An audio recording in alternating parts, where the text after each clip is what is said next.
वो सब बेचैनी से उसकी तरफ देख रहे थे। इमरान की आंख तकरीबन 20 मिनट तक प्रोजेक्टर से लगी रही। फिर उसने एक तवील सांस लेते हुए प्रोजेक्टर से आंख हटा ली और प्रोजेक्टर ऑफ करके एक तरफ रख दिया। क्या हुआ? वही जिसका हादसा था। क्या मतलब? क्या ये फिल्म असली नहीं? जूली ने होंठ चबाते हुए कहा। मैंने कब कहा कि माइक्रोफिल्म असली नहीं? इमरान ने कहा। तो फिर तुम किस सच्चे की बात कर रहे हो? यही कि अगर ये फिल्म असली ना होती तो क्या होता? इमरान ने मुस्कुरा कर कहा तो उनके सते हुए चेहरे खिल उठे। Good show. इसका मतलब है कि ये डॉक्टर जरार रिजवी के फार्मूलों वाली ही फिल्म है जिसके हसूल के लिए हम यहाँ आए थे। साले ने मुसरत भरे लहजे में कहा। हाँ, ये वही फिल्म है और उसमें वो तमाम फार्मूले भी मौजूद हैं जो डॉक्टर जरार रिजवी ने उसमें फीड किए थे। इमरान ने मुस्कुराते हुए कहा। इसका मतलब है कि अब तुम पूरी तरह से मुतमईन हो? हाँ, फिर हम जाने की तैयारी करें? सफदर ने कहा। नहीं, अभी एक काम करना बाकी है। अब कौन सा काम रह गया है बाकी तुम्हारा? जूलिया ने उसे घूरते हुए कहा। ये कि हतमी तौर पर तस्दीक कर ली जाए कि इस फिल्म में मौजूद फार्मूले दुरुस्त हालत में हैं या उनमें कोई गड़बड़ की गई है। इमरान ने संजीदगी से कहा। तो वो सब चौंक पड़े। क्या मतलब? क्या फार्मूलों में गड़बड़ की जा सकती है? सफदर ने हैरत भरे लहजे में कहा। हाँ, एक फिल्म से दूसरी फिल्म में डाटा ट्रांसफ़र करते हुए इसमें बहुत सी एडिटिंग की जा सकती है और ये भी तो हो सकता है कि इस फिल्म की कॉपी कर ली गई हो। असली फार्मूले नई फिल्म में ट्रांसफ़र कर लिए गए हों जबकि इस फिल्म के फार्मूलों को एडिट करके हमारे स्पुर्द कर दिया गया हो ताकि फाइनल चेकिंग होने तक हमें कुछ पता ना चल सके और आखिर में हमारे हाथ कुछ भी ना आए। इमरान ने कहा। ओह, ये तो वाकई संगीन मामला है। लेकिन कैसे पता चलेगा कि इस फिल्म से दूसरी फिल्म बनाई गई है या नहीं? और इस फिल्म में मौजूद फार्मूलों में क्या तब्दीली की गई है? जूलिया ने होंठ सकोड़ कर कहा।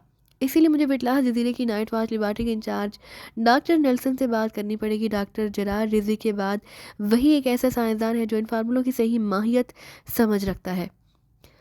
मैंने फार्मूले देख लिए हैं। मैं डॉक्टर नेल्सन से फार्मूलों के मखसूस पॉइंट्स पर बात करूंगा। उन पॉइंट्स की मैचिंग से ही इस बात की तस्दीक हो सकती है कि फार्मूले दुरुस्त हालत में हैं या उनसे छेड़खानी की गई है। इमरान ने कहा।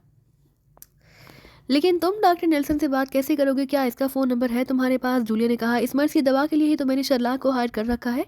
वो नाइट वॉच लिबर्टी का नंबर बता देगा। इमरान ने कहा। तो सब ने इस बात में सर हिला दिए। इमरान ने फ़ोन का रिसीवर उठाकर उसके नीचे लगे हुए बटन को प्रेस करके फ़ोन को डायरेक्ट किया और शर्लाक को कॉल करने के लिए रिसीवर की तरफ हाथ बढ़ाया ही ताकि फ़ोन की घंटी बज उठी। यस, इमरान ने रिसीवर कान से लगाते ही कहा। शर्लाक बोल रहा हूँ। दूसरी जानिब से शर्लाक की आवाज़ सुनाई दी तो इमरान चौंक पड़ा। बुजुर्ग कहते हैं कि जिसको याद किया जाए और वो उसी वक्त याद धमके तो कहा जाता है कि उसकी उम्र लंबी है या फिर वो शैतान होता है। तो यहाँ खुद तो नहीं आए लेकिन तुम्हारी आवाज़ पहुंच गई है। मैं तुम्हें ही कॉल करने लगा था। अब तुम खुद फैसला कर लो कि तुम्हारी उम्र लंबी है या फिर तुम। इमरान की जुबान रवा हो गई। शैतान को तो मैंने देखा नहीं लेकिन आप यहाँ शैतान की तरह मशहूर हैं इसलिए आपका लक़ब मैं कैसे ले सकता हूँ? इसलिए आपकी पहली बात ही ठीक लगती है। दूसरी तरफ से शर्लाक ने जवाब दिया। उसके खूबसूरत जवाब पर इमरान बेएहतियात खिलखिलाकर हंस पड़ा। इमरान ने चूंकि लाउडर ऑन कर रखा था इसलिए उसके साथी भी शर्लाक का जवाब सुनकर हंस पड़े। कैसे फ़ोन किया है? इमरान ने पूछा। आपको एक टेप सुनाना था, शर्लाक ने कहा तो इमरान चौंक गया। क्यों, क्या कोई खास बात है क्या? खास ही है तो आपको सुना रहा हूँ। शर्लाक ने कहा। ठीक है, सुना दो। इमरान ने कहा तो एक लम्हे के लिए दूसरी तरफ खामोशी छा गई। हेलो, शाहबाल बोल रहा हूँ। अचानक शाहबाल की आवाज़ सुनाई दी। हाँ बोल रहा हूँ, आपकी आवाज़ सुनाई दी। ओ यस बॉस, कैसे हैं आप? मैं ठीक हूँ, तुम सुनाओ। तुम और तुम्हारी वाइफ स्विट्ज़रलैंड में इंजॉय कर रहे हैं या नहीं? हाँ, आपने फ्रैंक होकर पूछा। यस बॉस, मैं और कैथी यहाँ बहुत खुश हैं और कैथी का तो कहना है कि हमें आपसे मज़ीद 2-4 माह की छुट्टियाँ ले लेनी चाहिए ताकि हम और ज़्यादा इंजॉय कर सकें। शाहबाल ने कहा। नहीं, तुम्हें और छुट्टियां नहीं मिल सकती। मैंने तुम्हें यह बताने के लिए फ़ोन किया है कि मैंने तुम्हारी बाकी छुट्टियां मनसूख कर दी हैं। तुम्हें फौरी वापस आना है। हाँ, आपने सख्त लहजे में कहा। इतनी जल्दी? लेकिन चीफ, आपने तो कहा था कि हम अब 2-3 माह यहाँ रहकर एंजॉय कर सकते हैं। हाँ, कहा था लेकिन अब तुम्हारी कहती कि यहाँ ज़रूरत पड़ गई है इसलिए तुम फौरी तौर पर वापस आ जाओ। मुझे तुम दोनों से एक अहम काम लेना है। हाँ, आपने कहा। और वो इमरान और उसके साथी क्या वो वापस चले गए हैं? शाहबाल ने कहा। हाँ, उनका मिशन पूरा हो गया है इसलिए वो यहाँ से वापस जा रहे हैं। हाँ, आपने कहा। और उसकी बात सुनकर इमरान और उसके साथी चौंक पड़े। मिशन पूरा हो गया है? क्या मतलब? क्या वो डॉक्टर जरार रिजी के फार्मूलों वाली माइक्रोफिल्म हासिल करने में कामयाब हो गए हैं? दूसरी तरफ से इस बार शाहबाल की बजाय कैथी की आवाज़ सुनाई दी। हाँ, मैंने खुद उन्हें फ़िल्म दे दी है ताकि वो मुतमईन होकर यहाँ से चले जाएं। आपने कहा तो इमरान बेएहतियात होंठ भींच लिए। ये आप क्या कह रहे हैं चीफ? हमने अपनी जानों पर खेलकर पाकिशा से वो फ़िल्म हासिल की थी और वो फ़िल्म आपने इमरान को वापस कर दी।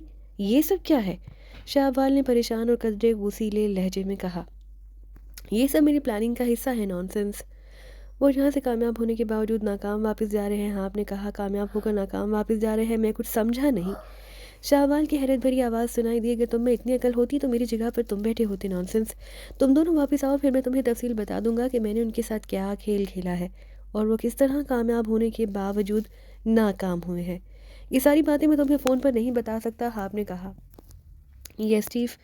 ठीक है चीफ, हम वापस आ जाते हैं, लेकिन हमें कुछ दिन तो और दें, कैथी ने कहा। नहीं, तुम दोनों ने जितना एंजॉय करना था कर लिया, अब 1-2 रोज़ में वापस आ जाओ, ये मेरा आर्डर है। आपने सख्त लहजे में कहा और साथ ही ज़ोर से टेलीफोन का रिसीवर रखने की आवाज़ सुनाई दी। सुन लिया आपने सब कुछ? उसी लम्हे शर्लाक की आवाज़ सुनाई दी। हाँ, सुन लिया। इमरान ने एक तवील सांस लेकर कहा। अब आप क्या कहते हैं? शर्लाक ने कहा। अब मैंने क्या कहना है, मुझ जैसे अहमक को मज़ीद अहमक बनाया गया है, इमरान एक सरदार भरते हुए कहा। जी हाँ, जो दुनिया का नामुमकिन तरीन काम है, शर्लाक ने हंसते हुए कहा।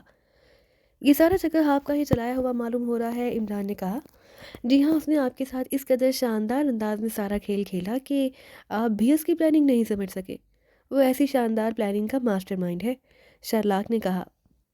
लेकिन क्या खेल खेला गया है, आप तो किसी स्टेज पर सामने नहीं आए, मैंने हर तरफ से तसल्ली कर ली थी, फिर ये सारी गड़बड़ कैसे हो गई, इमरान ने कहा। कर्नल गालिब इस खेल के अदाकार थे। इमरान साहब और आप कर्नल गालिब की शानदार परफॉर्मेंस से इसलिए धोखा खा गए थे कि कर्नल गालिब मोरूसी अदाकार है।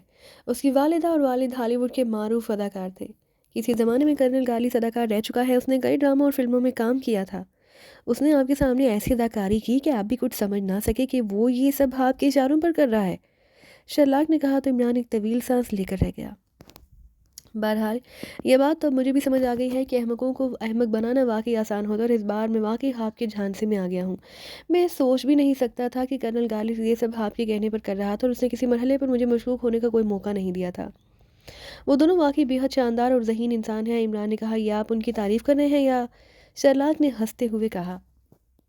फ़िलहाल तो ये उनकी तारीफ़ ही है। बहरहाल तुम बताओ कि अब मुझे आप कहाँ मिल सकता है, इमरान ने पूछा। आपसे कहने पर मैंने उसका हेडक्वार्टर ट्रेस करा लिया है, उसका हेडक्वार्टर वेलिंगटन में ही है, और आपको उसका एड्रेस बता देता हूँ, शर्लाक ने कहा, और फिर उसने इमरान को हाप एजेंसी के हेडक्वार्टर का एड्रेस बता दिया। उसकी रिहाइश गाह किधर है, इमरान ने पूछा। वो स्पेशल ऑफिसर्स कॉलोनी में रहता है, क्रॉस रोड, डी ब्लॉक, और उसको ठीक का नंबर है 917। लेकिन वहाँ चेक पोस्ट है जो बगैर इजाज़त किसी को अंदर नहीं जाने देते, शर्लाक ने कहा। वहाँ जाने का कोई ऐसा रास्ता जिससे आपको इल्म ना हो सके कि हम उसकी रिहाइश गाह में दाखिल हो गए हैं, इमरान ने कहा। उस कॉलोनी में ईस्टर्न मार्केट है, उस मार्केट से एक छोटा सा रास्ता कॉलोनी में जाता है जिस पर कोई चेकिंग नहीं होती। ये रास्ता एक कमर्शियल स्टोर से मुल्हिका एक स्ट्रीट में है, शर्लाक ने कहा। ओके, ठीक है, बेहद शुक्रिया, इमरान ने कहा। फिर उसने रिसीवर रख दिया। ये सब क्या हो गया, जूलिया ने बुरा सा मुंह बनाकर कहा। तनवीर की बात गलत साबित हो गई है, और क्या, इमरान ने भी जूलिया की तरह बुरा सा मुंह बनाते हुए कहा। मेरी बात मैंने क्या कहा था, तनवीर ने चौंक कर कहा। यही कि अहमक को अहमक नहीं बनाया जा सकता, इमरान ने कहा। वो सब मुस्कुरा दी, लेकिन फ़ौरन ही उनके चेहरे से मुस्कुराहट गायब हो गई। इसका मतलब है कि आपके ये खदशात दुरुस्त हैं कि आपको जो फ़िल्म दी गई है उसमें बाकायदा गड़बड़ की गई है, सफदर ने कहा। हाँ, अब तो शक की कोई गुंजाइश बाकी नहीं रह जाती। तुम सब कुछ अपने कानों से सुन तो लिया है, इमरान ने कहा। तो क्या अब आप आपको पकड़ कर उससे पूछ-पूछ करेंगे, सालिया ने कहा। ज़ाहिर है उसके अलावा और किया भी क्या जा सकता है, इमरान ने कहा। जबकि मेरे ख्याल में उसकी ज़रूरत नहीं है, सालिया ने कहा। तो इमरान के साथ ही सब चौंक पड़े। क्या मतलब, इमरान ने हैरत भरे लहजे में कहा। हमें मालूम हो गया कि फार्मूलों की फ़िल्म अभी तक ताफ़ील के एसएसआर में मौजूद है, जिसका इंचार्ज कर्नल गार्लिस है। अगर आप ये समझ रहा है कि उसने हमें अहमक बना दिया और हम हमारे वापस जाने का सुनकर वो मुतमईन हो जाएगा, तो ये हमारे लिए बेहतर होगा।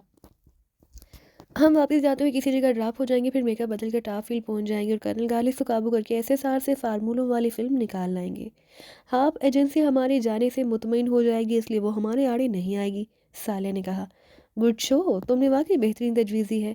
वाकई अगर ऐसा हो जाए तो आपको उल्टा लेने के देने पड़ जाएंगे, इमरान ने मुसरत भरे लहजे में कहा। लेकिन इमरान साहब ये भी तो सोचेंगे, एसएसआर सिर्फ कर्नल गालिब की ओर से ओपन नहीं होता। उसे ओपन करने के लिए जजीरा बिटलास के साइंसदान डॉक्टर नेल्सन या फिर इस मुल्क के सदर की इजाज़तनामे और उनके बताए हुए कोर्स की भी ज़रूरत होती है। हम उनका इजाज़तनामा और कोर्स कहाँ से लाएंगे, कैप्टन शील ने कहा। ओह, लगता है आपसे राज खाने के बाद मेरी खोपड़ी का ब्रेकडाउन हो गया है, जो मेरी सीधी सी बात भी सुझाई नहीं दे रही, इमरान ने सर पर हाथ मारते हुए कहा। मेरा ख्याल है कि हमें यहाँ से सीधे जजीरा बिटलास जाना चाहिए। वह हम नाइट वॉच लिबर्टी के इंचार्ज को काबू करें, फिर उसकी मदद से फार्मूला हासिल करने की कोशिश करें। एक वही ऐसा इंसान है जो अपनी इजाज़तनामे और कोर्ट से एसएसआर से हर तरह के फार्मूले निकलवा सकता है, जूलिया ने कहा। ये तजवीज़ ज़्यादा बेहतर है। हम डॉक्टर नेल्सन से फार्मूलों की माइक्रोफिल्म मंगवा कर उस लेबॉर्ट्री को भी तबाह कर सकते हैं, सफदर ने कहा। या फिर ऐसा भी तो किया जा सकता है कि हम नाइट वॉच लेबॉरेटरी में डॉक्टर नेल्सन को काबू करके उसे इजाज़तनामा और कोर्स लेकर वापस आएँ और टारफील्ड जाकर वहाँ एसएसआर से फ़िल्म निकाल लें। इस तरह साला की तजवीज़ पेश नज़र रहेगी कि हम बज़ाहिर मुतमईन होकर वापस चले गए हैं और आप भी मुतमईन रहेगा। जूलिया ने कहा, पहले तो हमें यहाँ से निकलने का सोचना चाहिए। हम बज़ाहिर यहाँ से वापस जाएँगे ताकि आप मुतमईन हो जाए। उसके बाद हम कोई ऐसा लाहा अमल बनाएँगे जिससे मतलूबा नताइज निकल आएँगे।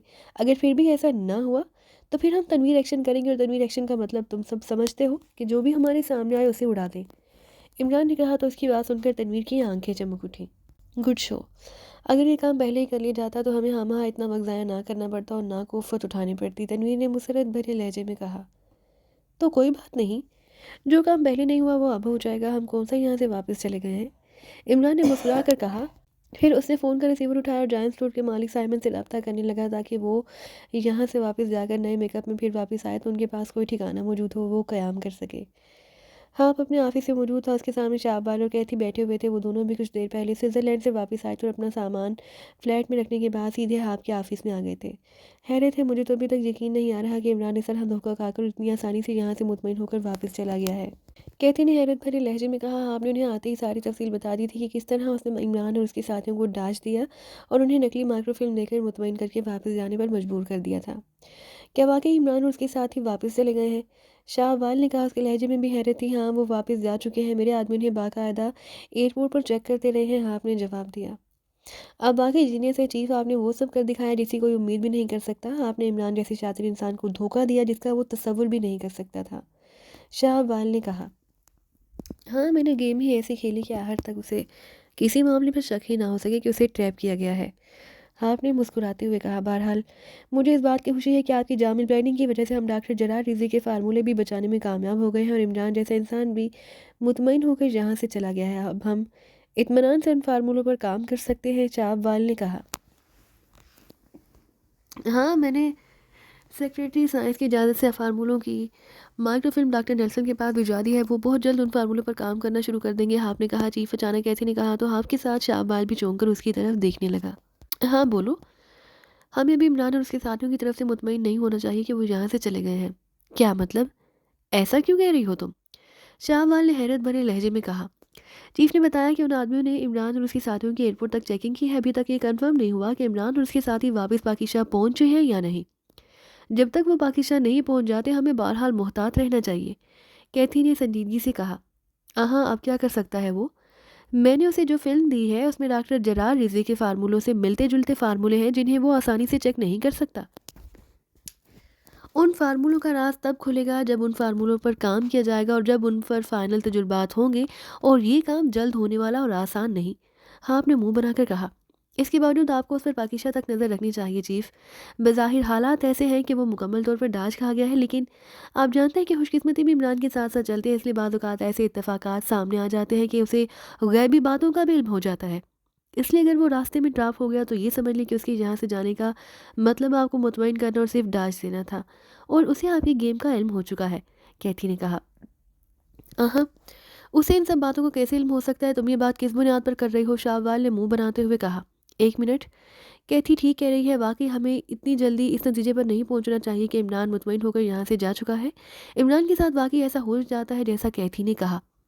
मुझे इस बात का ख्याल रखना चाहिए था। बहरहाल अभी मालूम हो जाता है कि वो पाकिस्तान पहुंचे हैं या नहीं। आपने कहा। फिर उसने नीले रंग के फ़ोन का रिसीवर उठाया और नंबर प्रेस करने लगा। कॉपर बोल रहा हूँ, राब्ता मिलते ही एक मर्दाना आवाज़ सुनाई दी।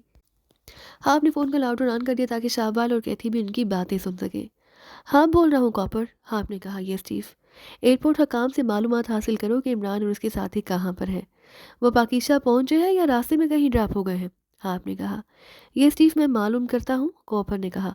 उन्हें कहो कि वो मुकम्मल इंक्वायरी करके रिपोर्ट दो, रिपोर्ट जल्द से जल्द हासिल करके मुझे दो। आपने कहा। ये स्टीव, कॉपर ने कहा। तो आपने रिसीवर रख दिया? अभी कुछ ही देर में पता चल जाएगा क्योंकि तमाम मुसाफिरों की रिपोर्ट्स एयरपोर्ट हकाम को मिल जाती हैं। आपने कहा। ये स्टीव, उन दोनों ने एक साथ कहा। तकरीबन आधे घंटे के बाद फ़ोन की घंटी बज उठी तो आपने हाथ बढ़ाकर रिसीवर उठा लिया। हाँ, बोल रहा हूँ, कॉपर बोल रहा हूँ चीफ। यस कॉपर, क्या रिपोर्ट है? चीफ हकाम का कहना है कि इमरान और उसके साथियों की सीटें पाकिस्तान के लिए बुक थी, लेकिन वो क्लास्टर में ड्रॉप हो गए हैं। कॉपर ने कहा। क्या मतलब? वो क्लास्टर में क्यों ड्रॉप हो गए हैं? हाँ, आपने तेज़ लहजे में कहा। मैंने क्लास्टर में मौजूद अपने साथियों से राब्ता किया है, उनसे मालूमात ली है। उनके मुताबिक ये अफराद एयरपोर्ट से निकलकर क्लास्टर के नाइस होटल में पहुंचे, फिर चंद घंटों में होटल से चले गए।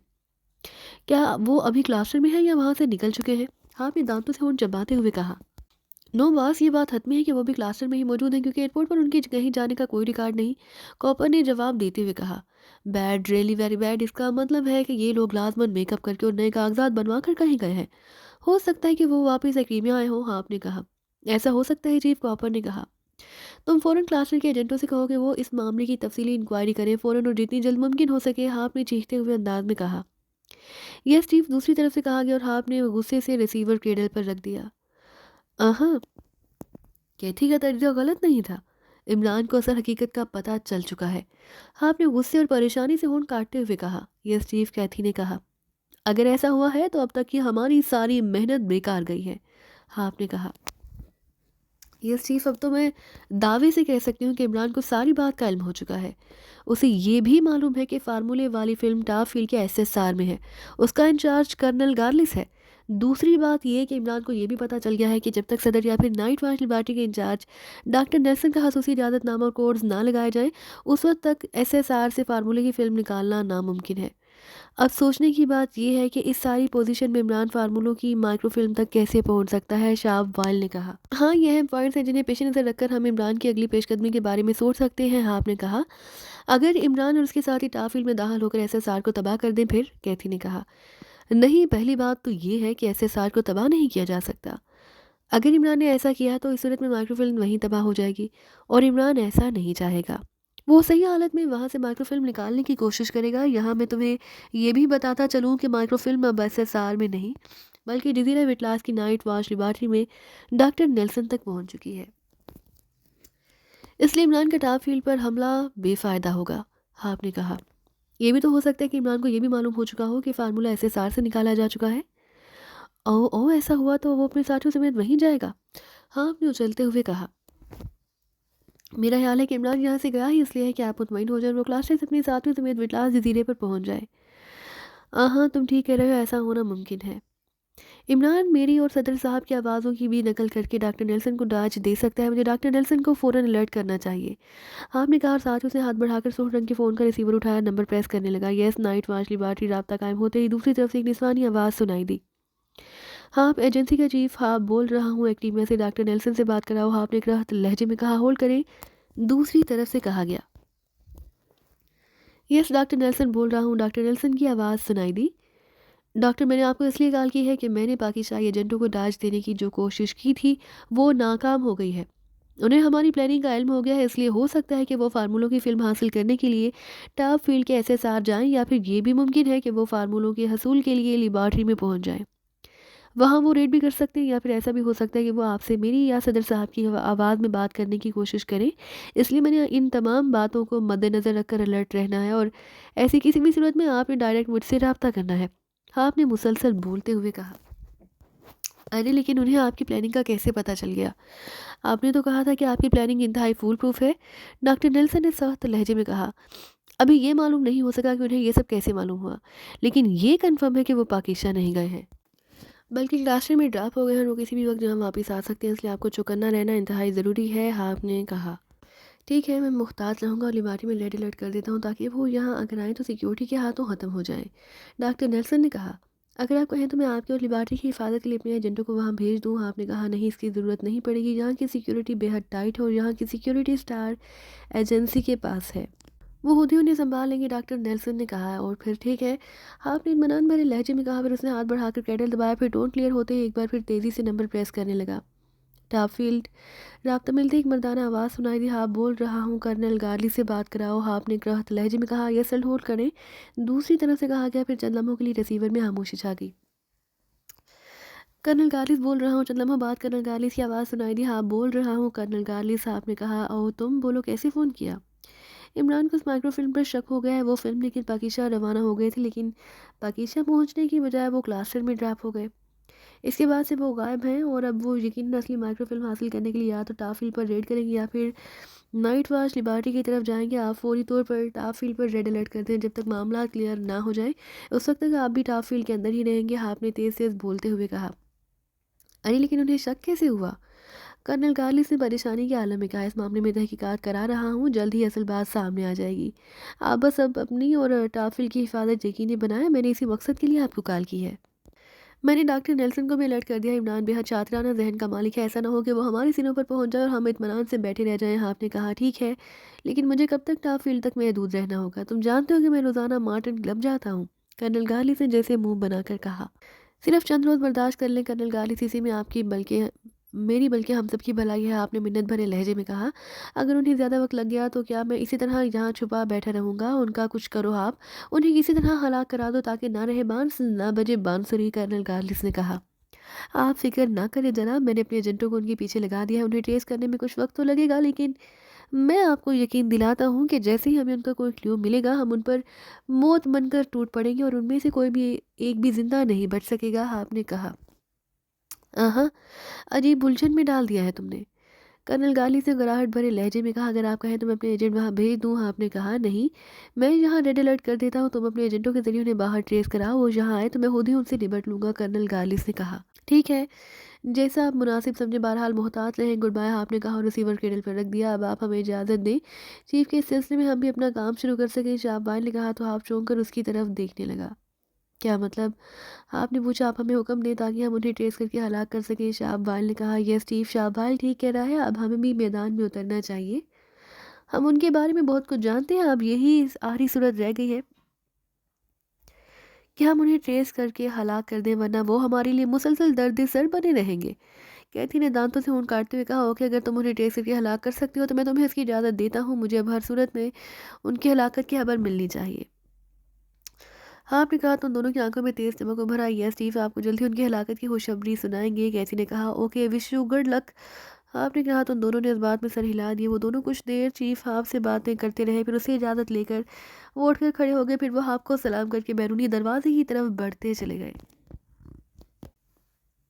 इमरान अपने साथियों के साथ क्लास्टर की रिहायशी कॉलोनी की कोठी में मौजूद था। वो सब कास्टरियाई मेकअप में थे। उन्होंने अपने प्लान के मुताबिक एक्री में से पाकिस्तान के लिए सीटें रिजर्व करा ली थी। फिर वो एयरपोर्ट पहुंच गए थे।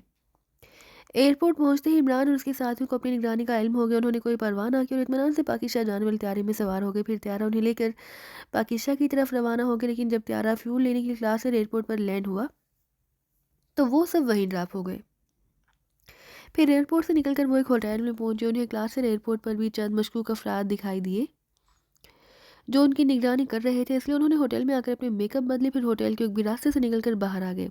इमरान ने क्लास में मौजूद पाकिस्तान सीक्रेट सर्विस के फॉरेन एजेंट से रब्ता किया, उसकी मदद से वो उसे हाशगाह तक पहुंच गए। यहाँ आने से पहले उन्होंने एक बार फिर हुलिये बदल लिए ताकि किसी को उन पर शक ना हो सके। इस हाशगाह में आते ही इमरान ने फॉरेन एजेंट, जिसका नाम क्लाइम था, को एग्रीमेंट कागजात बनवाने का हुक्म दिया और क्लाइम उनके लिए नए कागजात बनवाने गया हुआ था। इमरान को क्लाइम की वापसी का इंतज़ार था। अब आपका क्या प्रोग्राम है?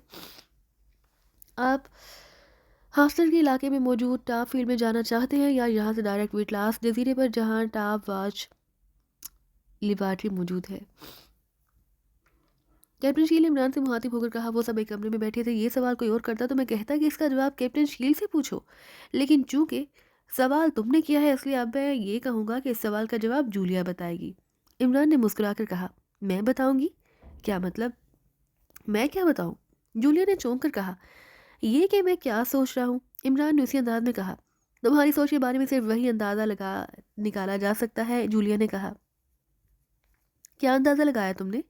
इमरान ने पूछा। बाकी सब भी उसकी तरफ मुतवज्जा थे, गौर से जूलिया की तरफ देख रहे थे।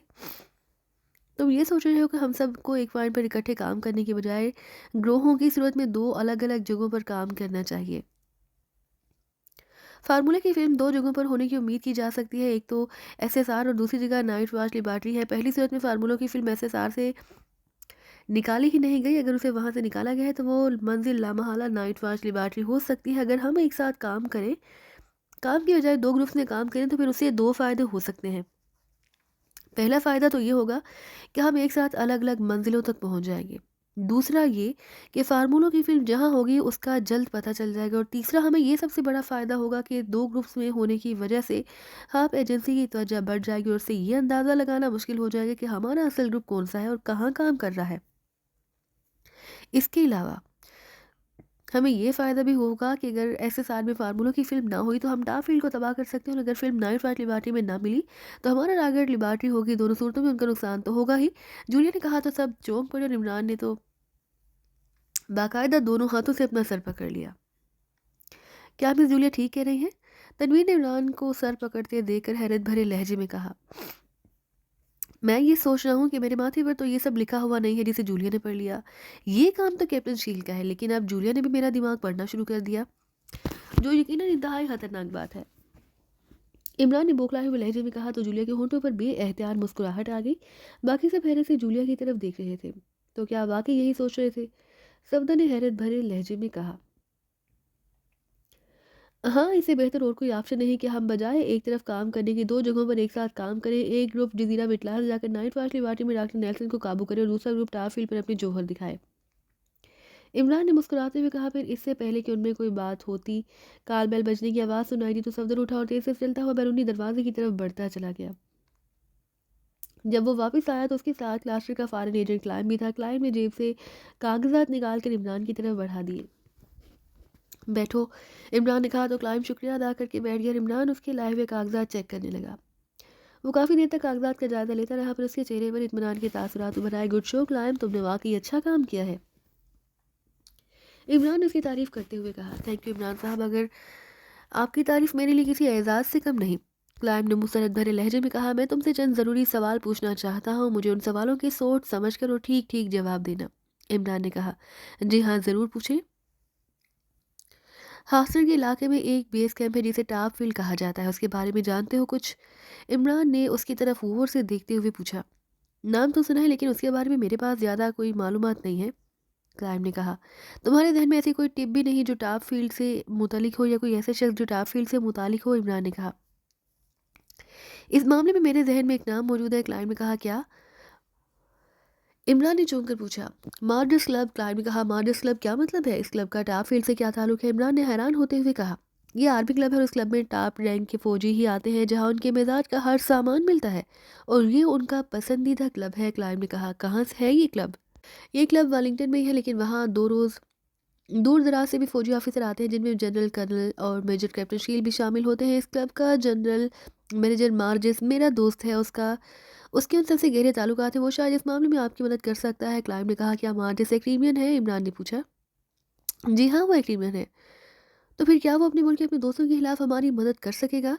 वो दौलत प्रस्त आदमी है, अगर उसे भारी मुआवजा दिया जाए तो वो कुछ भी कर सकता है। आपके कहने पर वो आपके कहने पर वो किसी भी जनरल, कर्नल या मेजर को गोली मार सकता है। ये समझ लें कि दौलत ही उसका असल मोटिव है, क्लाइव ने जवाब दिया। क्या सर भरोसा किया जा सकता है? इमरान ने पूछा। जी हाँ, अगर उसे उसके मतलब का मुआवजा दे दिया जाए तो फिर उस पर भरोसा किया जा सकता है। वो असूल पसंद इंसान है, क्लाइव ने कहा। गुड शो, अब बताओ क्या तुम उसे फ़ोन पर बात कर सकते हो? इमरान ने कहा। जी हाँ, आप बताएं क्या कहना है उसे, क्लाइंट ने कहा। उसे सारी बात बता दो, उससे कहो कि हमने वहाँ हर सूरत में फार्मूलों की माइक्रोफिल्म निकालनी है, इसलिए वो हमें टाप फील्ड में पहुँच जाने का कोई बंदोबस्त करे। उसके बाद का काम हम खुद कर लेंगे, इमरान ने कहा। ओके, मैं उससे बात कर लेता हूँ, मुझे उम्मीद है कि वो आपका ये काम आसानी से कर सकता है, क्लाइंट ने कहा। और उसने सामने मेज़ पर पड़े हुए फ़ोन का रिसीवर उठाया, नंबर प्रेस करने निकाह शुरू कर दिया। नंबर प्रेस करते ही उसने लाउडर ऑन कर दिया। Merges club.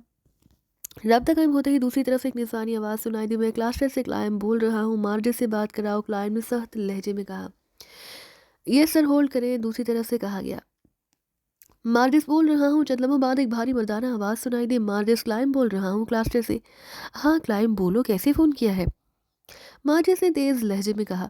पहले ये बताओ कि तुम्हारा फ़ोन महफूज है? क्लाइम ने पूछा। क्यों, क्या क्या क्या कोई खास बात है?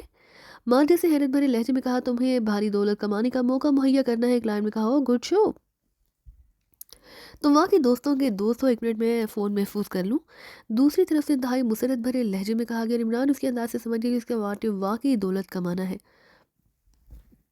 हाँ अब बोलो, मैंने फ़ोन महफूज कर दिया है। चंद लम्हों बाद मार्जिस की आवाज़ सुनाई दी। अब मेरी बात ध्यान से सुनो, क्लाइंट ने कहा। फिर उसने हासिल में मौजूद टाफील्ड और टाफील्ड के एसएसआर के बारे में उसे बताना शुरू कर दिया। उसने उसे ये भी बता दिया कि एसएसआर में पाकिस्तानी साइंसदान डॉक्टर जरार रिजवी के फार्मूलों पर मबनी एक माइक्रो फिल्म भी मौजूद है। तो क्या करना है मुझे? मेरे दोस्तों का एक ग्रुप नाइट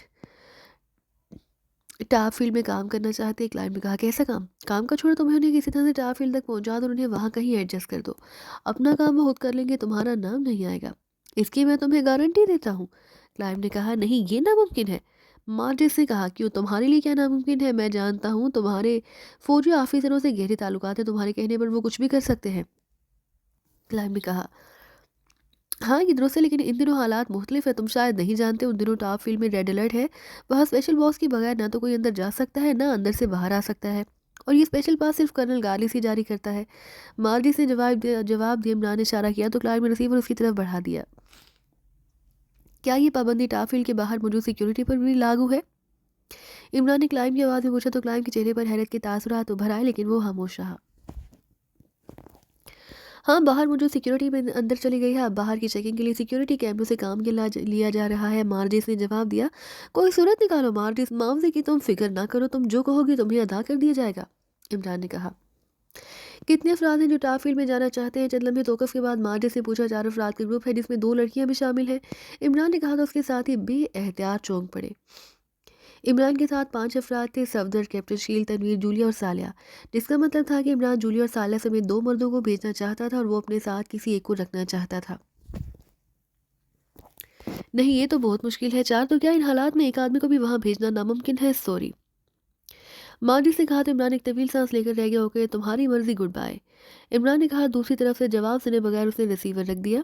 ये तो कुछ भी ना हुआ, जूलिया ने होंठ चबाते हुए कहा। तुम्हारा शुक्रिया क्लाइम, अब हम खुद ही कोई रास्ता निकाल लेंगे। इमरान ने कहा, अब मुझे इजाज़त। क्लाइंट ने उठते हुए कहा तो इमरान ने इस बात में सर हिला दिया। क्लाइंट ने उन्हें सलाम किया और बैरूनी दरवाजे की तरफ बढ़ता चला गया।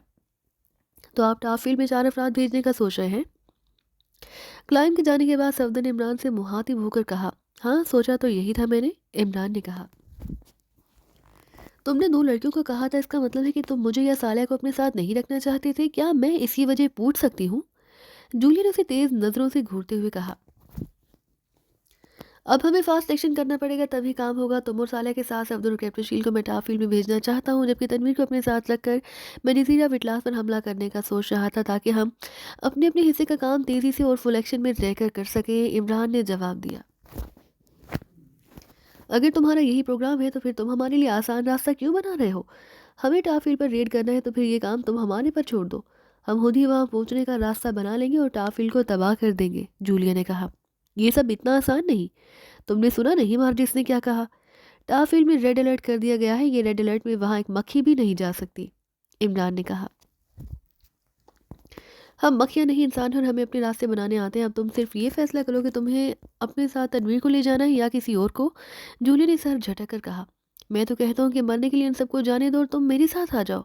कुछ दिन नहीं तो चंद दिन रकीबी रोज से फेस से तो जान छूट जाएगी। इमरान ने कहा, तुम्हें मुझसे कुछ ज्यादा ही चढ़ है। तनवीर ने मुंह बनाकर कहा, अरे नहीं, मुझे अपना रकीब अपनी जान से भी ज़्यादा अजीज़ है। तुम जानते हो कि मेरी जान कौन है और कहाँ पर है? इमरान ने मखसूस लहजे में कहा तो वो सब बेएहतियात हंस पड़े। तनवीर उसकी तरफ उसीली नज़रों से, जबकि जूलिया उसे अजीब सी नज़रों से देखने लगी। कैथी दरवाज़ा खोलकर जैसे शाहवाल के ऑफिस में दाखिल हुई, शाहवाल बेएहतियात चौंक पड़ा। और कैथी, कहाँ रह गई थी तुम? मैं कब से तुम्हारा इंतज़ार कर रहा था।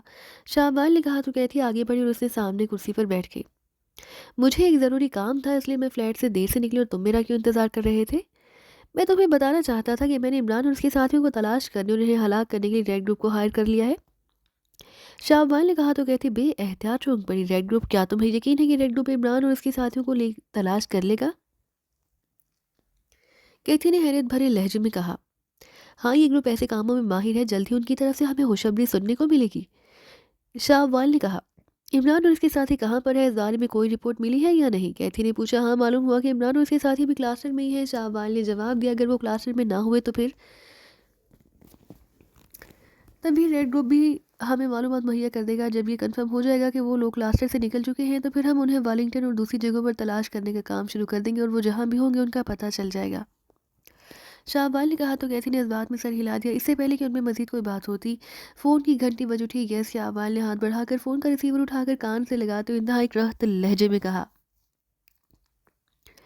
क्लास्टर से मार्टी की कॉल है बॉस। दूसरी तरफ से उसकी पीए ने कहा, कराओ बात। शाहबाल ने उसी अंदाज में कहा। एक लम्हे के लिए रिसीवर में खामोशी छा गई। हेलो, मार्टी बोल रहा हूँ क्लास्टर से। शाहबाल बोल रहा हूँ। शाहबाल ने कहा, मैंने एशियाई एजेंटों का पता चला लिया है, दूसरी तरफ से मार्टी ने कहा। तो शाहवाल के साथ साथ कैथी की आंखों में भी चमक आ गई। शाहवाल ने चूंकि फ़ोन का लाउड ऑन कर लिया था, इसलिए मार्टी की आवाज़ कैथी भी सुन रही थी।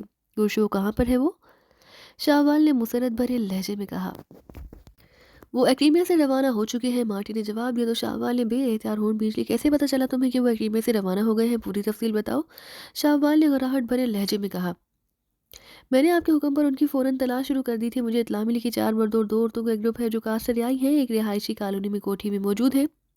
ये कोठी हाल ही में एक प्रॉपर्टी डीलर से हासिल की गई थी। चनाचे हमने उस कोठी की निगरानी की और ब्रॉड रेस की मदद से कोठी में होने वाली बातचीत सुनी। तो अंदर मौजूद अफराद एशियाई ज़ुबान में बातें कर रहे थे। हम ये ज़ुबान समझते नहीं थे, लेकिन ये ज़रूर कन्फर्म हो गया कि ये ही हमारा मतलूबा ग्रुप है। फिर उनसे मिलने एक मुकामी आदमी आया। उस मुकामी आदमी ने वहाँ से एक्रीमा में मार्डिस क्लब के मालिक मार्डिस से बात की। वो चूँकि मुकामी ज़ुबान में बात कर रहा था, इसलिए हम उसकी बातें सुन और समझ सकते थे। जब तुम्हें मालूम हो गया था कि ये वही ग्रुप है जिसकी तलाश का तुम्हें हुक्म दिया गया था, तो फिर तुमने उनके खिलाफ कोई कार्रवाई क्यों नहीं की? नॉनसेंस, शाहवाल ने वसीले लहजे में कहा। हमने इस इमारत पर मिनी मिसाइल बरसाए थे और हमारा ख्याल था कि वो सब इस इमारत में दफन हो चुके हैं, लेकिन जब स्पेशल चेकर से मलबे की चेकिंग की तो पता चला कि वहाँ कोई लाश नहीं थी।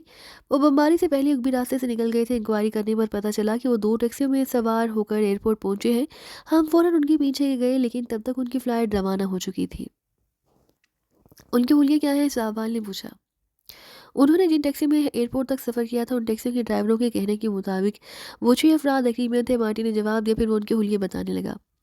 किन नामों से उन्होंने बुकिंग कराई है? शाहबाल ने पूछा। वो चार्टर्ड त्यारे से गए हैं और चार्टर्ड त्यारा माँ के नाम से बुक कराया गया है, मार्टी ने जवाब दिया।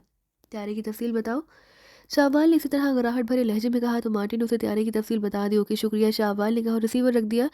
तुमने तो कहा था कि रेड ग्रुप आसानी से उन्हें शिकार कर लेगा, लेकिन वो तो आसानी से उनकी आंखों में धूल झोंक कर क्लास्टर से निकल गए हैं, कैथी ने मुंह बनाते हुए कहा। उनके काम करने का अंदाज ऐसा ही है, उन्हें शायद निगरानी का पता चल गया था, इसलिए वो कोठी के उगभी रास्ते से निकल गए हैं, शाहबाल ने कहा। अब क्या प्रोग्राम है तुम्हारा? क्या तुम उन्हें एयरपोर्ट पर हिट करने का सोच रहे हो? कैथी ने उसकी तरफ गौर से देखते हुए पूछा। नहीं, वो बहुत चालाक और ज़हीन है। अगर उन्हें ज़रा सा भी एहसास होगा कि हमें उनका पता चल चुका है, तो वो गायब हो जाएंगे। वो एयरपोर्ट से सीधे हादसा जाने की कोशिश करेंगे ताकि टाफिल पर रेड कर सकें। वहाँ जाने से पहले वो यकीनन प्लानिंग करेंगे और प्लानिंग करने के लिए उन्हें किसी रिहाइशगाह की ज़रूरत पड़ेगी। मैं सोच रहा हूँ कि एयरपोर्ट से उनकी निगरानी शुरू कर दी जाए और फिर वो जैसे ही किसी रिहाइशगाह में जाएंगे, मैं फ़ोर्स के साथ जाकर वहीं उन सबको हलाक कर दूंगा। फौरी और भरपूर अंदाज में किए गए हमले से वो बच नहीं सकेंगे, शाहबाल ने कहा। यही मुनासिब रहेगा। बेहतर यही होगा कि वो जिस रिहाइशगाह में जाएँ, इमारत को निशाना बनाने की बजाय पहले इमारत में बेहोश कर दें। उन्हें इंतहाई दूर असर गैस फायर कर दी जाए ताकि वो बेहोश हो जाएं। फिर उन्हें होश में आने से पहले गोलियां मार दी जाएं ताकि वो हतमी तौर पर हलाक हो जाएं। गुच्छो, इस तरह वाकई उनका हमारे हाथों से बच निकलने का कोई चांस बाकी नहीं रहेगा और हम चीफ को कंफर्म रिपोर्ट दे सकेंगे कि हमने उन सबको हलाक कर दिया है, शाहबाल ने कहा। साथियों से मेज़ पर पड़े मुख्तलिफ रंगों के फ़ोन सेट में से सफ़ेद रंग के फ़ोन का रिसीवर उठाया और तेज़ी से नंबर प्रेस करने लगा। यह सार्टर बोल रहा हूँ। राब्ता कायम होते ही एक मर्दाना आवाज़ सुनाई दी। शाहबाल बोल रहा हूँ।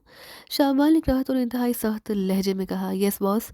सुनो, 4 मर्दों और 2 औरतों का एक ग्रुप क्लास्टर से एक चार्टर तैयारी से वालिंगटन पहुंच रहा है। तैयारी की तफसील, उन अफराद के हुलिये और नाम नोट कर लो, शाहबाल ने तहकुमाना लहजे में कहा। यस बॉस, सार्टर ने कहा। तो शाहबाल उसे तफसीलात बताने लगा। यस बॉस, मैंने नोट कर लिया है, सार्टे ने कहा। ये पाकिस्तानी एजेंट है जो मेकअप में है। तुमने उन्हें एल्कम रेस की मदद से उनकी निगरानी करनी है। फिर जैसे ही ये रिहाइश गाह में पहुंचे, फ़ौरन उन्हें इतला कर देना, शाहबाल ने कहा। यस बॉस, सार्टे ने कहा। और सुनो, ये अगर किसी होटल या किसी और जगह भी जाएं, तुमने फ़ौरन मुझे इतला देनी है। उनकी निगरानी की जिम्मेदारी उस वक्त तक तुम्हारी होगी जब तक मैं और कैथी तुम्हारे पास नहीं पहुंच जाते, शाहबाल ने कहा। ओके बॉस, आपकी हुक्म की तामील होगी। इससे कहो कि पाकिस्तानी एजेंट जहाँ भी रिहाइश एहतियात करें, ये वहाँ फ़ौरन BS-X गैस फायर कर दे ताकि वो सब बेहोश हो जाएं। उसके बाद ये हमें इतला दे तो हम फ़ौरन वहाँ पहुँचकर उन सबको हलाक कर देंगे। कैथी ने कहा। तो शाहबाल ने इस बात में सर हिला दिया। उसने सार्टर को इस रिहाइशगाह पर BX गैस फायर करने का हुक्म दे दिया जहाँ इमरान और उसके साथी जाते। यस बॉस, सार्टर ने कहा। पूरी होशियारी से काम करना, उन्हें निगरानी का किसी भी तरह इल्म नहीं होना चाहिए। तुम्हारी मामूली सी भी गलती भयानक नताइज का बायस बन सकती है, शाहबाल ने कहा। आप फिक्र ना करें बॉस, मैं अपना काम इंतहाई राजदारी से करूंगा और हर तरफ से मोहतात रहूंगा, साठे ने कहा। तो शाहबाल ने उसे चंद मजीद हिदायत देकर रिसीवर रख दिया। उनकी फ़्लाइट कब पहुंचेगी यहाँ? कैथी ने पूछा। 1 घंटे तक वो यहाँ पहुंच जाएंगे, शाहबाल ने ड्रेस वॉच देखते हुए कहा। साठर को कह देना था कि उन्हें बेहोश करने के बाद अंदर जाकर उन सबको गोलियां मार देता, कैथी ने कहा। नहीं, उन सबको और ख़ास तौर पर इमरान को मैं अपने हाथों से हलाक करना चाहता हूँ, इसलिए मैंने साइटर को उन्हें हलाक करने की हिदायत नहीं दी है। शाहबाल ने कहा, हाँ ठीक है, हमें बस इस बात का ध्यान रखना होगा कि हम उन्हें बेहोशी की हालत में ही हलाक कर उन्हें होश में लाकर हम वहाँ पूछ-पूछ करने में अपना वक्त ज़ाया नहीं करेंगे। कैथी ने कहा, क्यों, ऐसा करने से क्या होगा? शाहबाल ने हैरत से कहा, ये लोग जादूगर हैं, नामुमकिन सिचुएशन को भी इंतहाई माहिराना अंदाज में अपने हक में तब्दील कर लेते हैं। कैथी ने कहा तो शाहबाल बेएहतियात हंस पड़ा। तो क्या तुम मुझे अनाड़ी समझती हो? तुम्हारा क्या ख्याल है कि मैं उन्हें होश में लाकर उन्हें ऐसा कोई मौका दूंगा कि वो सिचुएशन अपने हक में तब्दील कर सकें? शाहबाल ने कहा, वो मौका वो ढूंढ लेते हैं। कैथी ने कहा, ये कहकर तुमने मेरी अना को ठेस पहुंचाई है। कहती, तुम अभी मेरी सलाहियतों से वाकिफ़ नहीं हो। तुम्हारी इस बात से मैं इत्तेफाक नहीं करता और अब मैंने फ़ैसला किया है कि अब मैं उन्हें पहले होश में लाऊंगा और उनसे बात कराऊंगा। उन्हें इस बात का मौका भी दूंगा कि वो मेरे सामने अपनी सलाहियतों का मुजाहरा करें। जब वो नाकाम हो जाएंगी तब मैं उन्हें हलाक कर दूंगा। शाहबाल ने बिगड़े हुए लहजे में कहा, किसी दिन तुम्हारी यही अना परस्ती तुम्हें ले डूबेगी। कैथी ने मुंह बनाकर कहा, तुम मेरी तौहीन कर रही हो कैथी? शाहबाल ने गर्राते हुए कहा, नहीं, मैं तुम्हारी तौहीन नहीं कर रही, मैं तुम्हें समझा रही हूँ और एक बार तो फिर तुमसे कह रही हूँ कि उन्हें होश में लाने की गलती ना करना, वरना मुझे बेवा करने में उन्हें ज़्यादा वक्त नहीं लगेगा। कैथी ने उसी अंदाज में कहा और शाहबाल का चेहरा आग की तरह सुर्ख हो गया। हाँ, अब तुम देखना मैं उनका तुम्हारे सामने किस कदर भयानक हशर करता हूँ। मैं उन सबको खुद ही हलाक करूँगा, शाहबाल ने गराहट भरे लहजे में कहा। ऐसी बात नहीं, मैंने हलूस से तुम्हारे लिए बात की थी ताकि तुम्हें कुछ ना हो। तुम मेरे शोहर हो, मुझे तुम्हारी फिक्र नहीं होगी तो किसे होगी? कैथी ने मुस्कुराते हुए कहा। उसकी मुस्कुराहट और नर्म अंदाज देखकर शाहबाल का गुस्सा कम हो गया। तुम मुझसे जो मर्जी कह दिया करो, लेकिन मेरी अना को ठेस ना पहुंचाया करो। तुम जानती हो कि ये मेरे लिए नाकाबिले बर्दाश्त होता है। शाहबाल ने कहा, ठीक है, आइंदा ख्याल रखूंगी। अब गुस्सा थूक दो और मुझे कुछ पिलाओ, मेरा हलक खुश्क हो रहा है। कैथी ने कहा तो शाहबाल नॉर्मल हो गया। वो उठा और एक तरफ मौजूद रह की तरफ बढ़ गया। उसने शराब की बोतल और 2 गिलास उठाए और उन्हें लाकर मेज़ पर रख दिया। फिर वो बोतल का ढक्कन खोलकर शराब गिलासों में डालने लगा। फिर उसने एक गिलास कैथी की तरफ बढ़ा दिया और वो दोनों शराब पीने में मसरूफ़ हो गए। फिर 1 डेढ़ घंटे बाद दोबारा फ़ोन की घंटी बज उठी तो शाहबाल ने हाथ बढ़ाकर रिसीवर उठा लिया। शाहबाल बोल रहा हूँ, शाहबाल ने महसूस लहजे में कहा। सार्टर बोल रहा हूँ बॉस। ये सार्टर, क्या रिपोर्ट है? आपके हुक्म की तामील कर दी गई है बॉस। ये ग्रुप चार्टर तैयारी से वालिंगटन पहुंचा था। हम वहाँ पहले से ही मौजूद थे। तैयारी से उतरने वाले 6 अफराद को देखते ही हमने उनकी वेलकम रेस से निगरानी शुरू कर दी। वो एयरपोर्ट से टैक्सी में बैठकर ब्रास कॉलोनी की कोठी नंबर 18 में गए। हमने कुछ देर तौक़ुफ़ किया, फिर हमने अगली तरफ से कोठी में BX गैस फायर कर दी। अंदर जाकर उन्हें चेक करना था। नॉनसेंस, ये वो बेहोश हुए हैं या नहीं? यस बॉस, हमने अंदर जाकर उन्हें चेक किया, वो सब वहाँ बेहोश पड़े थे। गुड शो, अब तुम एक काम और करना। यस बॉस, उन सबको वहाँ से उठाकर टॉप हाउस ले जाओ, मैं ईशल को कह देता हूँ, शाहबाल ने कहा। यस बॉस, दूसरी तरफ से कहा गया और शाहबाल ने कैडल पर हाथ मारकर टोन क्लियर किया और एक बार फिर नंबर प्रेस करने लगा। ईशल बोल रहा हूँ। राब्ता मिलती ही एक रख्त आवाज़ सुनाई दी। शाहबाल बोल रहा हूँ, शाहबाल ने रख्त और सख्त लहजे में कहा। ओ यस बॉस, ईशल ने मोदबाना लहजे में कहा। सुनो, साइटर 6 अफराद जिनमें 2 औरतें और 6 मर्द शामिल हैं को बेहोशी की हालत में तुम्हारे पास ला रहा है। जब वो आ जाएं तो उन्हें फ़ौरन डार्क रूम में ले जाकर राड वाली कुर्सियों पर जकड़ देना। यस बॉस, ईशल ने उसी अंदाज में कहा और उनके मेकअप साफ़ करने, लेकिन इस बात का ध्यान रखना कि वो होश में ना आए। जब उनके मेकअप साफ़ हो जाएं तो मुझे फ़ोन कर देना। यस बॉस, ईशल ने जवाब दिया और शाहबाल ने रिसीवर केडल पर रख दिया। तुम क्या सोच रही हो? मैं सोच रही हूँ कि उनके पकड़े जाने की खबर चीफ को दी जाए या नहीं। कैथी ने कहा, क्या ज़रूरत है? जब वो सब मेरे हाथों हलाक हो जाएंगे तो फिर मैं खुद चीफ को फ़ोन करके टॉप हाउस बुलाऊंगा और उनके सामने सबकी लाशें रख दूंगा। शाहबाल ने कहा तो कैथी ने एक तवील सांस लेकर इस बात में सर हिला दिया। तकरीबन आधे घंटे बाद दोबारा फ़ोन की घंटी बज उठी तो शाहबाल ने फ़ोन का रिसीवर उठा लिया। ईशल बोल रही हूँ बॉस। दूसरी तरफ से ईशल की आवाज़ सुनाई दी। ये ईशल, क्या रिपोर्ट है? शाहबाल ने पूछा। आपके हुक्म की तामील हो चुकी है बॉस, ईशल ने मोदबाना लहजे में जवाब दिया। गुड शो, क्या उनके मेकअप साफ़ हो गए हैं? यस बॉस, ईशल ने जवाब दिया। क्या वो सब एशियाई हैं? शाहबाल ने पूछा। उनमें 5 एशियाई हैं, लेकिन एक लड़की स्विस नज़ाद है, ईशल ने जवाब दिया तो शाहबाल चौंक पड़ा। स्विस नज़ाद, क्या मतलब? पाकिस्तानी एजेंटों के साथ स्विस नज़ाद लड़की का क्या काम? वो उनके साथ कहाँ से आ गई? शाहबाल ने हैरत भरे लहजे में पूछा। मालूम नहीं बॉस, ईशल ने कहा। हाँ ठीक है, हम खुदा कर मालूम कर लेते हैं। मैं और कैथी तुम्हारे पास पहुंच रहे हैं, शाहबाल ने कहा और रिसीवर रख दिया। आओ कैथी, अब तुम इन सब का मेरे हाथों हलाक होने का भयानक तमाशा देखना। शाहबाल ने उठते हुए कहा तो कैथी ने सर हिलाकर उठ खड़ी हुई। फिर वो दोनों तेज़ से चलते हुए बैरूनी दरवाजे की तरफ बढ़ते चले गए और दरवाज़ा खोलकर बाहर निकल गए। मेरा नाम ईशल है, उस आदमी ने बड़े नफरत भरे लहजे में कहा। तुम्हारा ग्रुप घंटाल कौन है? इमरान ने पूछा। गर्द घंटाल क्या मतलब? ईशल ने चौंक कर कहा। तुम्हारी ज़ुबान में से वो से चीफ कहा जाता है। इमरान ने मुस्कुरा कर कहा। शाहबाल बॉस है मेरा, आ रहा है वो। ईशल ने मुंह बनाकर कहा। अकेला आ रहा है या बारात के साथ आ रहा है? इमरान ने उसी अंदाज में कहा तो ईशल उसे खा जाने वाली नज़रों से घूरने लगा। मेरे साथ मसहरापन ना करो वरना अभी गोली मार दूंगा। ईशल ने घबरा कर कहा और मुड़कर तेज से चलता हुआ बैरूनी दरवाजे की तरफ बढ़ता चला गया। फिर उसने दरवाज़ा खोला और बाहर निकल गया। बाहर जाते ही उसने दरवाज़ा बंद कर दिया था। ईशल के जाने के चंद लम्हों बाद इमरान के साथियों को होश आने लगा। इमरान कुर्सी के राड्स को चेक करने लगा। चंद लम्हों बाद वो समझ गया कि कुर्सियों के ये राड्स मैकेनिज्म की मदद से ऑपरेट होते हैं, क्योंकि सामने दरवाजे के साथ दीवार पर एक स्विच बोर्ड पर मखसूस साथ के इतने ही बटन कतार में मौजूद थे जितनी वहाँ राड्स वाली कुर्सियाँ मौजूद थीं। इमरान ने फ़ौरन अपने बूट की टो से कुर्सी के दोनों पायों के साथ इस मैकेनिज्म की तार को चेक करना शुरू कर दिया। उसके साथ ही होश में आ गए थे, लेकिन इमरान ने उनकी तरफ आंख उठाकर भी ना देखा। वो पूरी तवज्जो से ऑपरेटिंग तार ढूंढ रहा था। फिर चंद लम्हों बाद जब उसके बूट की टो ने सिर्फ तार को चेक कर लिया, बल्कि उसने बूट की टो को तार में इस हद तक एडजस्ट भी कर लिया कि वो पैर के एक ही झटके से तोड़ सकता है, तो उसके चेहरे पर सुकून आ गया। कौन लाया है हमें यहाँ पर? ये कौन सी जगह है? जूलिया ने हैरत भरे लहजे में कहा। शाहबाल नाम है और इसका, और ये जाहिर है उसी का कोई ठिकाना है। इमरान ने कहा। अरे तो क्या हम उसकी कैद में हैं? सालिया ने कहा। नहीं, हम उसके मेहमान हैं और वो ऐसा ही मेहमान नवाज है कि अपने मेहमानों को इसी तरह राज वाली कुर्सी पर जकड़ कर रखता है। इमरान ने मुंह बनाकर कहा तो सालिया अपने ही सवाल पर शर्मिंदा हो गई। इसका मतलब है कि हमारी बाकायदा निगरानी की जाती रही है और फिर हम जैसे ही अपने ठिकाने पर पहुंचे हमें छाप लिया गया। सफदर ने कहा।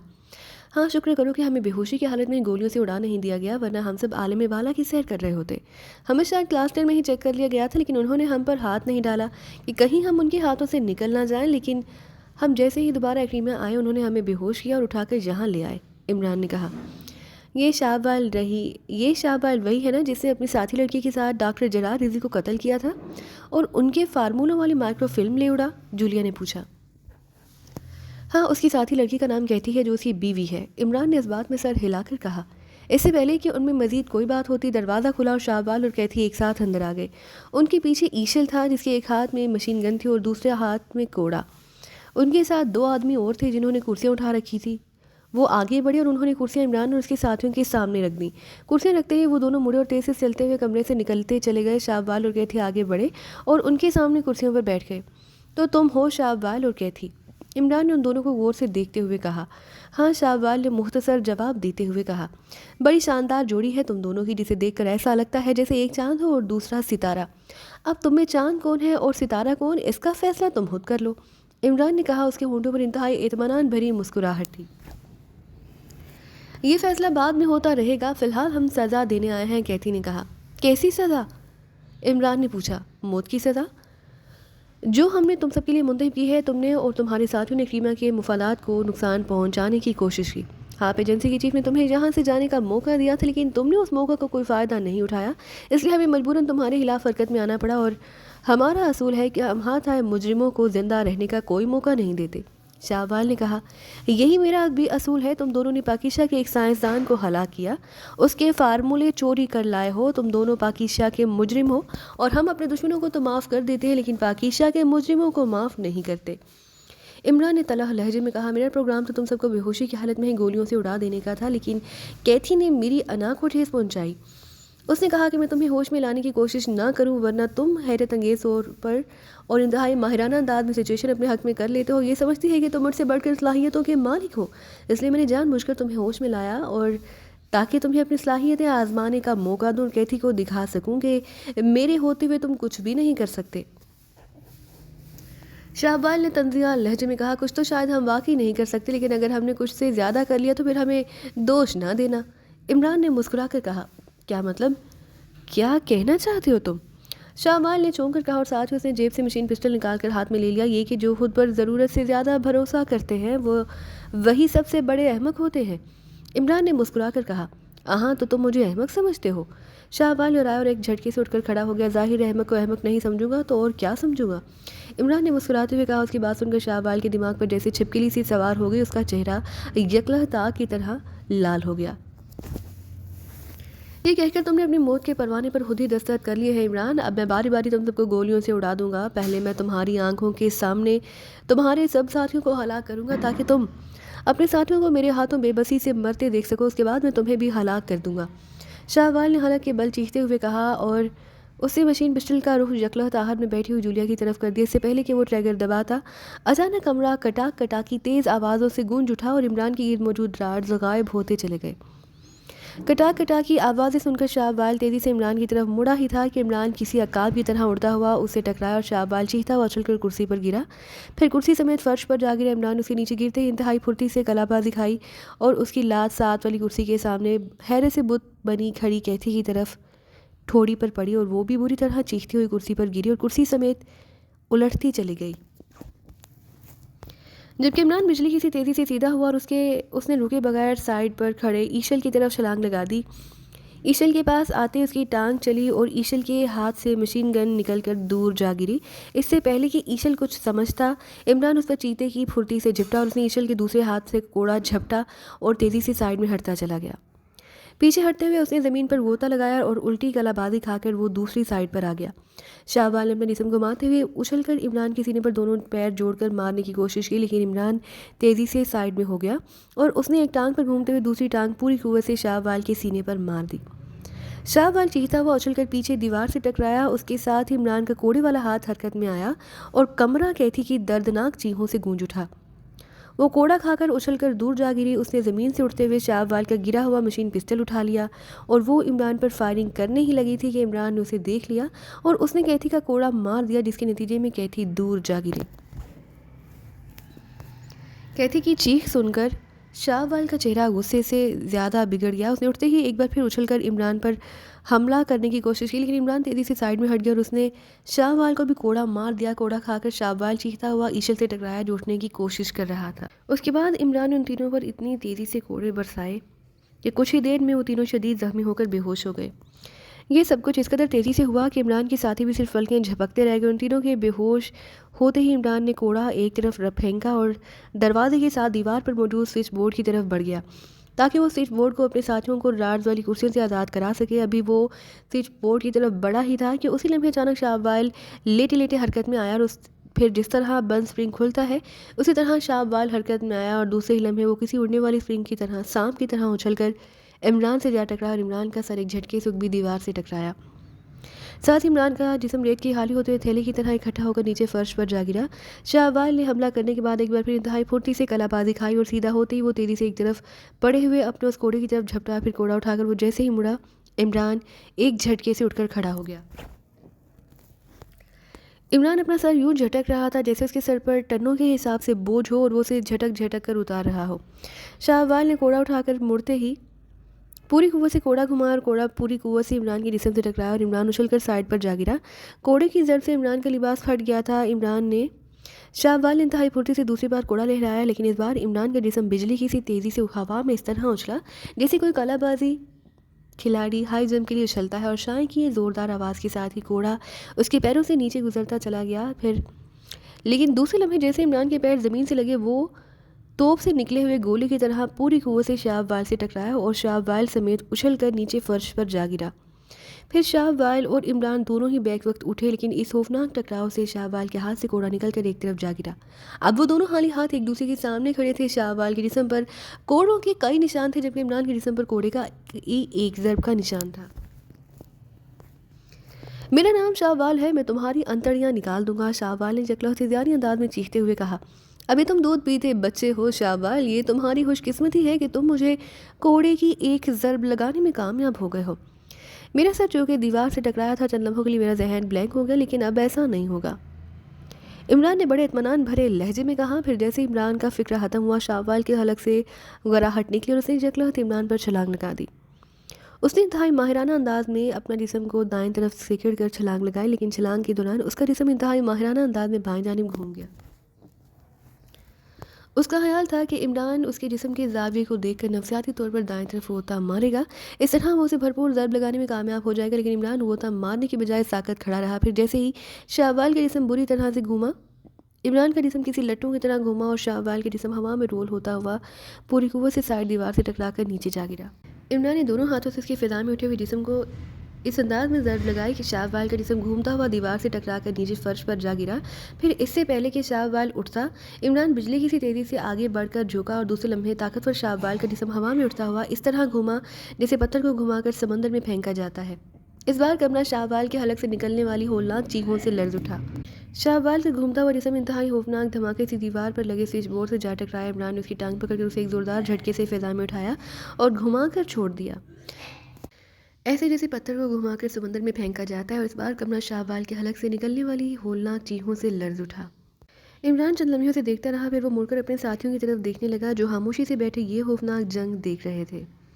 शाहवाल के स्विच बोर्ड से टकराने से तमाम स्विच प्रेस्ड हो गए, जिससे उनकी कुर्सियों के रार्स खुल गए थे, लेकिन वो उसी तरह कुर्सियों पर बैठे थे जैसे किसी ने जादू की छड़ी घुमाकर उन्हें पत्थर के बुत बना दिया हो।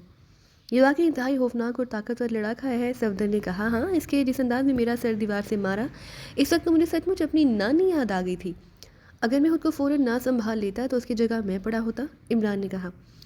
यह आपका ही हौसला है इमरान साहब, जो आप इतनी ज़बरदस्त चोट बर्दाश्त कर गए, वरना शायद हम में से कोई भी ऐसी चोट बर्दाश्त ना कर पाता, सालिया ने कहा।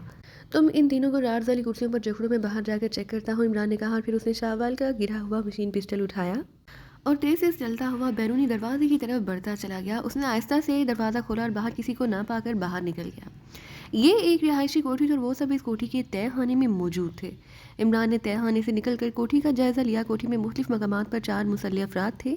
इमरान ने उन सबको गोलियां मारकर हलाक कर दिया। उस रिहाइशगाह को शायद ज़रूरत के वक्त ही इस्तेमाल किया जाता था और यहाँ सिवाय ईशल और उसके 4 साथियों की और कोई नहीं रहता था। कोठी के पोश में 2 कारें मौजूद थी। कोठी का राउंड लगाते हुए इमरान को तय खाने की एक कमरे में असलहे का स्टॉक पड़ा मिल गया। दूसरे कमरे में लाशें जलाकर राख करने वाली की भट्टी भी लगी हुई थी। इमरान समझ गया कि शाहवाल यहाँ मुजरिमों को लाकर उन पर तशद्दुद करता है, फिर उन्हें हलाक करके उनकी लाशें बरकी भट्टी में जलाकर राख बना दी जाती है। सारी कोठी का राउंड लगाकर इमरान वापस उस तहखाने में आ गया जहाँ उसके साथी मौजूद थे और उन्होंने शाहवाल कैथर और उनके साथी ईशल को रात वाली कुर्सियों पर बिठाकर जकड़ दिया। उन तीनों के सर ढलके हुए थे। ये रिहाइशगाह है। बाहर 4 मुसल्लह अफराद मौजूद थे जिन मैंने उन सबको हलाक कर दिया। अब बाहर कोई नहीं है, फिर भी तुम सब बाहर चले जाओ ताकि अगर कोई अचानक आ जाए तो उसका ख्याल रख सको। तब तक मैं उनसे पूछ करता हूँ। कैथी को होश में लाओ जूलिया, इमरान ने जूलिया से कहा तो जूलिया ने असबात में सर हिलाकर कैथी की तरफ बढ़ गई। उसने आगे बढ़कर कैथी की नाक और मुंह दोनों हाथों से बंद कर दिया। चंद लम्हों बाद जब कैथी के जिस्म में हरकत पैदा हुई तो जूलिया उसकी नाक और मुंह से हाथ हटाकर पीछे हट गई। उसके पीछे हटते इमरान आगे बढ़ाया। उसने शाहवाल की नाक और मुंह दोनों हाथों से बंद कर दिए।